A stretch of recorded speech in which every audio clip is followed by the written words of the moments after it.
Shalom anak-anak, bagaimana kabar kalian hari ini? Semoga setiap kita selalu dalam perlindungan Tuhan. Bersyukur untuk satu hari lagi yang Tuhan berikan. Dan sebelum memulai aktivitas, marilah kita merenungkan firman Tuhan dari Lukas pasal 9 ayat 23. Demikian firman Tuhan. Katanya kepada mereka semua, setiap orang yang mau mengikut aku, ia harus menyangkal dirinya, memikul salibnya setiap hari dan mengikut aku. Anak-anak, ada kisah tentang satu keluarga pengusaha yang cukup sukses. Suatu hari keluarga yang sebelumnya tidak mengenal Tuhan ini bertobat dan percaya kepada Tuhan Yesus.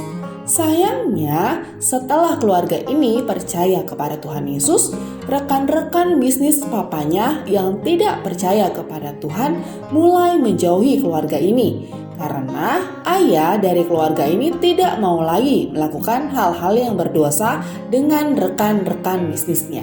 Akibatnya, bisnis keluarga ini mengalami kemunduran, bahkan mereka harus mengalami banyak kerugian.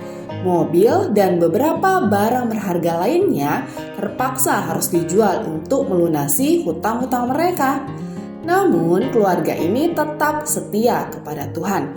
Bahkan ayahnya berkata, "Tidak apa kita menderita karena iman kita. Ini namanya pikul salib. Nanti Tuhan pasti menolong kita dengan bisnis yang baru." Anak-anak, pada zaman Tuhan Yesus, banyak orang Galilea telah dibunuh orang Romawi dengan cara disalib. Mereka harus memikul kayu salib yang akan dipakai untuk menyalibkan mereka. Salib ini adalah lambang dari penderitaan. Istilah memikul salib juga disebutkan oleh Tuhan Yesus saat dia mengajar murid-muridnya, seperti tertulis di ayat kita di atas. Di sini Tuhan Yesus memberitahukan kepada para muridnya bahwa untuk mengikut Tuhan Yesus dan hidup dalam kebenarannya, mereka akan mengalami banyak penderitaan. Oleh karena itu, mereka harus siap untuk menghadapi kehidupan yang tidak menyenangkan, kesulitan, penderitaan, bahkan jika harus sampai kehilangan nyawa ketika ingin sungguh-sungguh mengikuti Tuhan Yesus. Hal ini tidak hanya berlaku untuk murid-murid Tuhan Yesus pada waktu itu, tetapi juga bagi kita. Anak-anak, memikul salib yang diungkapkan Tuhan Yesus di sini bukan hanya berarti secara harafiah, tetapi pada zaman sekarang bisa diartikan mengalami penderitaan karena beriman dan mengasihi Tuhan Yesus, seperti yang dialami oleh keluarga tadi. Anak-anak, dalam firman Tuhan hari ini, Tuhan Yesus mengatakan, setiap orang yang mau mengikut aku, ia harus menyangkal dirinya, memikul salibnya setiap hari dan mengikut aku. Di sini Tuhan Yesus mengajar kita bahwa untuk dapat memikul salib, kita terlebih dahulu harus berani menyangkal diri. Apa maksud menyangkal diri dan bagaimana melakukannya? Menyangkal diri berarti berani mengatakan tidak pada keinginan diri sendiri yang bertentangan dengan kehendak Tuhan.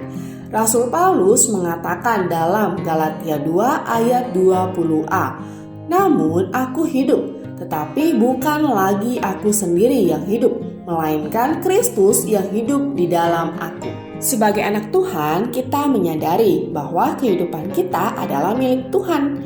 Maka apapun yang kita lakukan haruslah untuk menyenangkan Tuhan.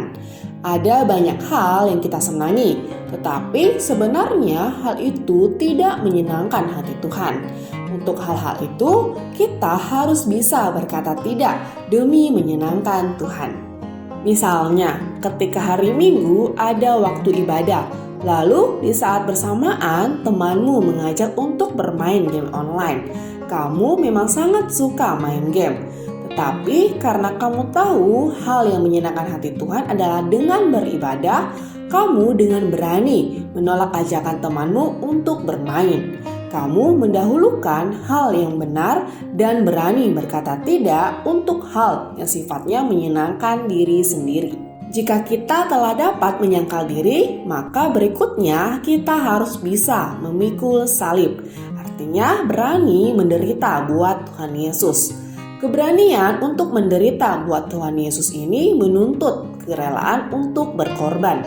Tuhan Yesus sendiri telah memberikan teladan kerelaan berkorban untuk kita. Demi menaati kehendak Allah untuk menyediakan jalan keselamatan bagi kita, Tuhan Yesus rela mengorbankan dirinya untuk mati di atas kayu salib buat kita. Itu adalah pengorbanan terbesar yang dapat diberikan. Jika Tuhan Yesus telah rela memberikan korban yang terbesar buat kita, maka seharusnya kita juga rela berkorban buat Dia. Untuk bisa memikul salib atau menderita demi menyenangkan hati Tuhan, kita harus rela berkorban, rela dirugikan, dan bahkan rela kehilangan apa yang kita senangi dan kehilangan apa yang berharga bagi kita. Anak-anak, sebagai anak-anak Tuhan yang telah ditebus oleh pengorbanan Tuhan Yesus, marilah kita belajar untuk bisa mengikuti Tuhan dengan lebih baik, yaitu dengan belajar menyangkal diri, rela berkorban bagi Tuhan, dan berani menderita demi melakukan hal-hal yang berkenan kepada Tuhan. Amin.